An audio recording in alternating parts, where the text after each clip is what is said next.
Hello guys, जय श्री कृष्णा, राधे राधे। क्या आपको पता है आखिरकार गोवर्धन पूजा क्यों की जाती है? क्या है इसकी पौराणिक कथा? चलो आइए मैं आपको इस वीडियो में सुनाती हूँ। गोवर्धन पूजा, जिसे अन्नकूट पूजा भी कहा जाता है, इस पर्व को कार्तिक मास के शुक्ल पक्ष की प्रतिपदा तिथि पर मनाया जाता है। इस दिन भगवान श्री कृष्ण द्वारा गोवर्धन पर्वत की पूजा के कारण ही इसे गोवर्धन पूजा का नाम मिला।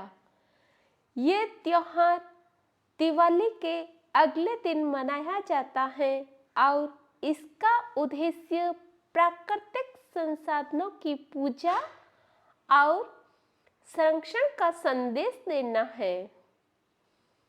गोवर्धन पूजा की कथा सुनो। पौराणिक कथा के अनुसार एक समय ब्रजवासियों ने इंद्र देवता की पूजा करने का आयोजन किया।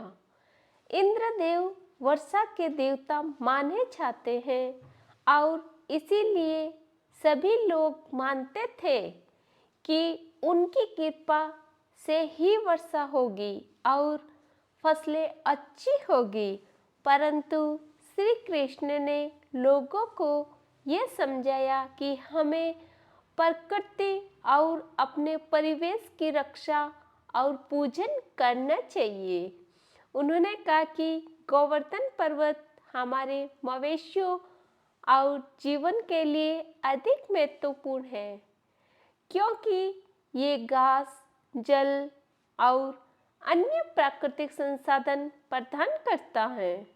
श्री कृष्ण के इस तर्क को सुनकर ब्रजवासी इंद्र देवता की पूजा छोड़कर गोवर्धन पर्वत की पूजा करने लगे। इंद्र को इस बात से बहुत ज़्यादा क्रोध आ गया और उन्होंने मूसलाधार वर्षा शुरू कर दी। चारों ओर पानी ही पानी भर गया। लोगों का जीवन संकट में आ गया। तब श्री कृष्ण ने अपनी छोटी अंगुली पर गोवर्धन पर्वत को उठा लिया और सभी ब्रजवासियों को उसके नीचे आश्रय दिया।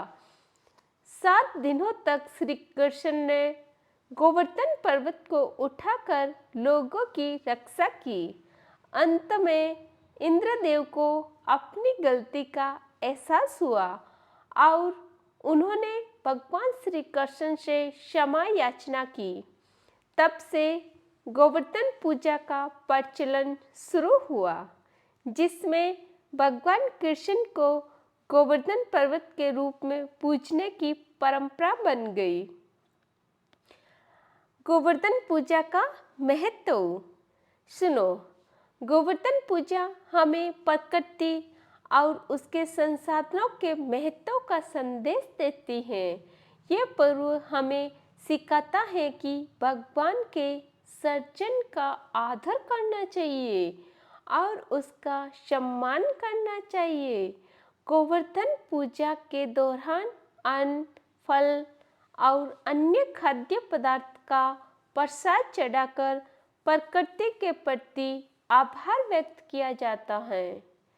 इस पूजा का दूसरा महत्वपूर्ण पक्ष यह है कि ये त्योहार आत्मनिर्भरता और अपनी माटी, जल, जंगल, जानवरों के प्रति कृतज्ञता प्रकट करने का अवसर है। इस दिन लोग गाय, बैल और अन्य मवेशियों की भी विशेष पूजा करते हैं, क्योंकि ये पशु हमारे जीवन के महत्वपूर्ण अंग हैं और कृषि में सहायक होते हैं। गोवर्धन पूजा की विधि कैसे की जाती है? गोवर्धन पूजा पूजा के दिन अपने अपने घरों में गाय का गोबर लेके आते हैं और घर के मुख्य द्वार के आगे गोवर्धन पर्वत की आकृति बनाई जाती है। फिर उसके ऊपर फल, फूल और दीप जलाकर पूजा की जाती है। इसके बाद अन्नकूट का आयोजन होता है। विभिन्न प्रकार के खाद्य पदार्थ बनाए जाते हैं, भगवान को अर्पित किए जाते हैं। फिर ये प्रसाद के रूप में बांटे जाते हैं और एक दूसरे के घर जाते हैं, रामा सामा करते हैं, एक दूसरे के वहाँ मिठाइयाँ खाते हैं। और हमारे एरिया में तो ये भी परंपरा है, गोवर्धन पूजा करने के बाद पटाखे भी फोड़े जाते हैं। राधे राधे। कमेंट करके जरूर बताना आपको वीडियो कैसी लगी। क्या आपके घरों में भी ऐसे ही गोवर्धन पूजा की जाती है? कमेंट्स करके जरूर बताना।